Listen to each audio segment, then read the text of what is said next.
Alors, aujourd'hui, on va toujours parler de notre équation du deuxième degré, mais cette fois-ci, on va voir la forme générale. Donc, la forme générale, tu en as déjà sous les yeux l'apparence, hein? Donc ça ici. Et on sait que notre forme générale va toujours être égale à 0. Donc, ça va être bien important, là, donc que ça soit égal à 0. Mais ce qu'on voit ici, c'est qu'on voit des paramètres apparaître. OK? On va avoir un paramètre A, un paramètre B et un paramètre qu'on appelle C. Le C, qu'est-ce qu'il représente? Il y a une signification toute particulière. Ça va être l'ordonnée à l'origine. Donc, rappelle-toi, l'ordonnée à l'origine, dans un graphique, c'est l'endroit où notre fonction va croiser l'axe des Y. Donc, par exemple, ça pourrait ressembler à ceci pour une parabole. OK? Donc, bon, le paramètre A, c'est toujours le même A que dans la forme canonique, que dans la forme générale, que dans la forme factorisée. Donc, toujours le même A qui signifie l'ouverture de ma parabole, est-ce que se trouve en bas ou en haut, et est-ce qu'elle est grande ouverte ou plutôt refermée. Le C va représenter l'ordonnée à l'origine. Le B, il n'y a pas vraiment de signification autre que de donner un chiffre là, qui va nous aider à résoudre des trucs. Mais il n'y a pas de signification graphique ou autre. Donc, si on s'en vient, regardez ça. Alors, on a toujours le A qui, quand il est positif, c'est ouvert vers le haut. A négatif, ouvert vers le bas. Donc ça, c'est les mêmes trucs qu'on avait déterminés dans l'équation, dans l'étude de l'équation canonique. Maintenant, le paramètre B, donc le paramètre B que l'on retrouve ici, ben il n'y a pas de lien. Okay? Donc, il n'est pas plus ou moins intéressant.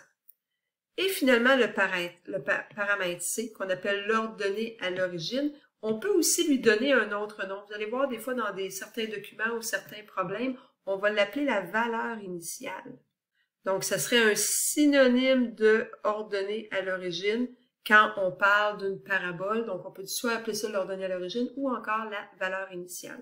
Je t'ai mis une petite note. Donc, la forme canonique est plus souvent utilisée, mais la forme générale peut aussi être pratique lorsqu'on décide, entre autres, d'utiliser la formule quadratique.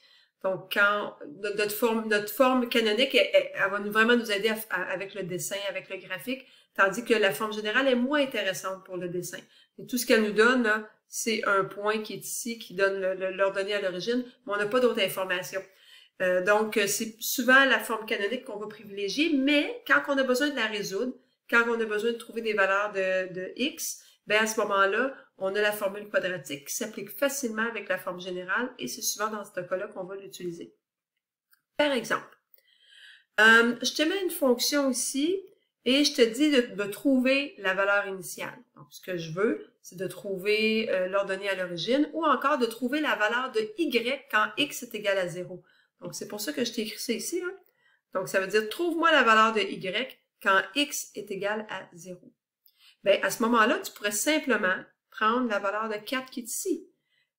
Donc, si je te fais une petite preuve mathématique de ça, donc si on remplace notre x par 0, bien, ça va me faire 2 fois 0 moins 2 fois 0 plus 4. Donc, 2 fois 0, ça fait 0, ça fait 0 plus 4.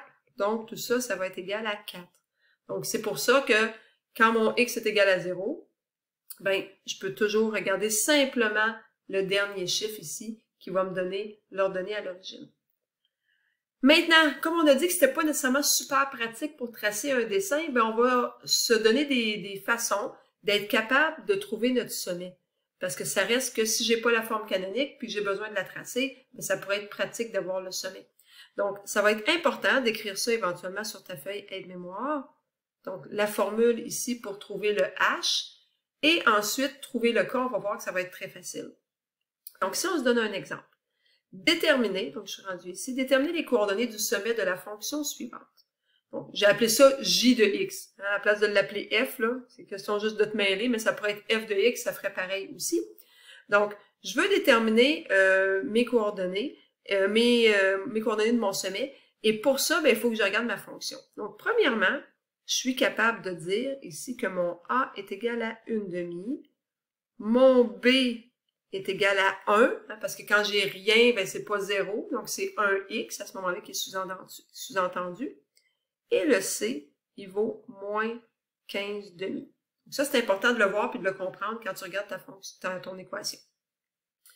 Ensuite, moi, ce que je veux, c'est de commencer par trouver la valeur de h. Donc, pour ça, j'ai besoin de la petite formule. H est égal à moins b sur 2a. Je vais remplacer par ce que je connais, mais c'est important, je veux tout le temps que tu me marques la formule de départ avant de les remplacer par des chiffres. Donc, je vais avoir moins 1 sur 2 fois a, et a est une demi. Donc, ça va me donner moins 1 divisé par 1, ce qui fait moins 1. Je vais ensuite aller trouver la valeur de k. Alors, pour trouver k, je réécris mon équation de départ que j'avais ici. Donc, k est égal à 1 demi, x2 plus x moins 15 sur 2. Et ce que je vais faire, c'est que je vais aller remplacer les valeurs de x par ma valeur de h. Donc, allons faire ça. Donc, mon h, il valait moins 1, donc moins 1 à la 2, plus moins 1, moins 15 demi. Donc, moins 1 à la 2, ça fait moins 1 fois moins 1, ça fait 1. Donc, je vais avoir une demi, moins 1, moins 15 demi. Donc, mon 1, soit que je le tape sur ma calculatrice ou je le mets sur le même dénominateur. Le 1, ça va faire 2 sur 2. Okay? Donc, je vais avoir 1 moins 2, ça va me faire moins 1. Moins 1 moins 15, ça va me faire moins 16. J'ai donc moins 16 demi, ce qui me donne moins 8. Encore une fois, si tu n'es pas à l'aise avec les fractions, fais-le avec ta calculatrice. Et ça va donc nous donner un sommet qui va avoir les coordonnées moins 1 et moins 8. Donc, ça veut dire que je serais maintenant capable, si j'avais besoin, de tracer une esquisse de ma fonction, sachant que mon sommet est à moins 1, moins 8. Mon sommet est ici. Je regarde mon A, je vois que le A est positif. J'ai donc une forme avec un sourire, un bonhomme sourire vers le haut, ce qui fait que ça me donne une idée. Et j'ai mon ordonnée à l'origine aussi, hein, qui est moins 15 demi. Donc, mon ordonnée à l'origine qui est ici. Hein. Donc, ça me donne moins 7,5. Donc, je sais que l'ordonnée à l'origine serait environ là. Donc, ça me donne une idée de la forme de ma fonction. Donc, je suis capable de tracer une petite esquisse. Puis, je rajouterai que j'ai une valeur de moins 15 demi pour mon ordonnée à l'origine.